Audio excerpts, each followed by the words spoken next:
अस्सलाम वालेकुम। सुमी के किचन में आप सबका वेलकम है। और आज हम बहुत ही मज़ेदार डिश बनाने वाले हैं। और चलें देखते हैं क्या बनता है। ये हमने लिए हैं आलू को हमने छील लिया, धो लिया, काट के हमने स्लाइस जो है ना वो बॉईल करने रख दिए हैं। और ये देखिए बॉईल हो गए हैं। और अब हम इसे रख देंगे साइड पे।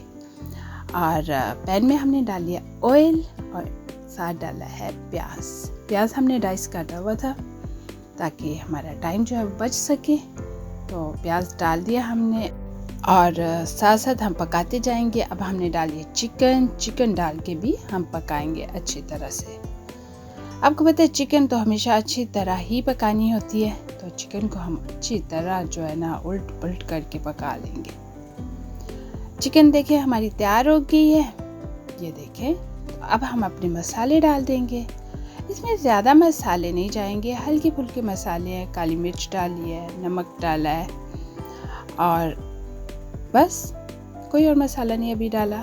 एक मसाला और डलेगा बाद में। और ये डाल दिया हमने अपनी मिर्चें, जो शिमला मिर्च है वो डाली है। और मैंने तीनों कलर ही ले लिए थे और तीनों कलर ही जो है ना वो डाल दिए हैं।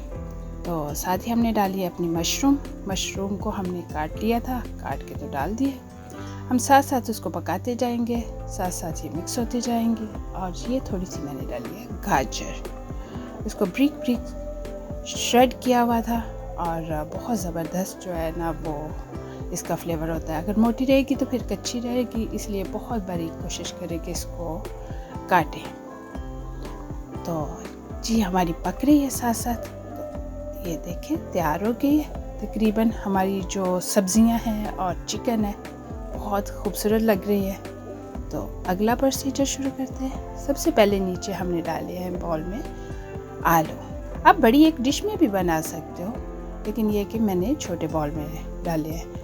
और देखिए कि वो वाला बाउल हो जो ओवन में जा सकता हो और या एयर फ्रायर में जा सकता हो। ये और एयर फ्रायर में भी बहुत अच्छे बन जाएंगे। ऊपर मैंने वो डाल दी थी चिकन। और अब हम बनाएंगे एक सॉस जो उसके अंदर हमने डालनी है। तो उसके लिए हमने ऑयल डाला है, मशरूम डाली है, तो मशरूम को हम पकाएंगे। अब हम डाल देंगे काली मिर्च, नमक। ये जो ग्रेवी है उसके हिसाब से डालें। ये मैंने डाली है इसमें हल्दी और करी पाउडर। लेकिन नमक मिर्च जो है वो उस हिसाब से डालें कि आपकी ग्रेवी जो है वो उसके अंदर ही जानी है। और पहले भी हम नमक मिर्च वगैरह तो ऑलरेडी डाल चुके हुए हैं ना, तो इसलिए ये बहुत देख के डालें कि आपको ज़रूरत है तो डालें, अगर नहीं है तो ना डालें। तो अब हमने डाल दिया पानी जो है देखिए बॉयल होने लग गया है, उसमें पक गया है। तो ये हमने अब पानी तो नहीं डालना, इसलिए इसको थोड़ा सा थिक करने के लिए हमने ये कॉर्न स्टार्च यूज़ किया है।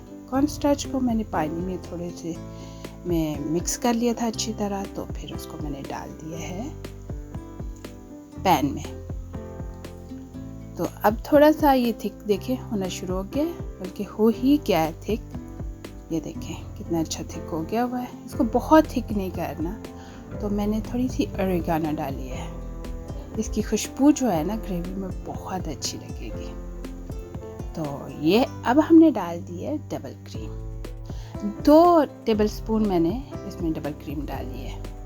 तो थोड़ी देर के लिए पकाएंगे, कोई ज़्यादा पकाने की ज़रूरत नहीं है, क्योंकि इसको मैंने फिर उसमें डाल देना है जो हमारी पॉट तैयार हुए हैं उनमें। तो ये देखिए जी 2 से 3 मिनट हम इसको पकाएंगे। तो ये भी थिक हो गई है और तैयार भी हो गई है। चले अब हम इसको डालते हैं इनमें। तो ये हमने डाल दी है ग्रेवी। बहुत पतली भी नहीं होनी चाहिए और थिक भी बहुत ज़्यादा नहीं होनी चाहिए। तो ये देखिए जी हम डाल देंगे सारे बॉल्स में। तो ऊपर हम डाल दिए चीज़, अच्छी तरह उसको मैंने चीज़ डाल दी है। सारे ही बॉल में डाल देनी है। और आप पे डिपेंड करता है, ज़्यादा चीज़ डालना चाहते हो तो ज़्यादा डाल लो, थोड़ी डालनी है तो अपनी मर्ज़ी से थोड़ी डालें। तो फिर हमने उसको कर दिया बेक करके तैयार हो गई है। और ये देखिए जी तैयार है। चले अब आप भी बनाएं और मुझे ज़रूर बताएं कि आपकी कैसी बनी। चैनल को लाइक, सब्सक्राइब और शेयर करना ना भूलिएगा। मिलेंगे बहुत ही मज़ेदार न्यू रेसिपी के साथ। अल्लाह हाफिज़।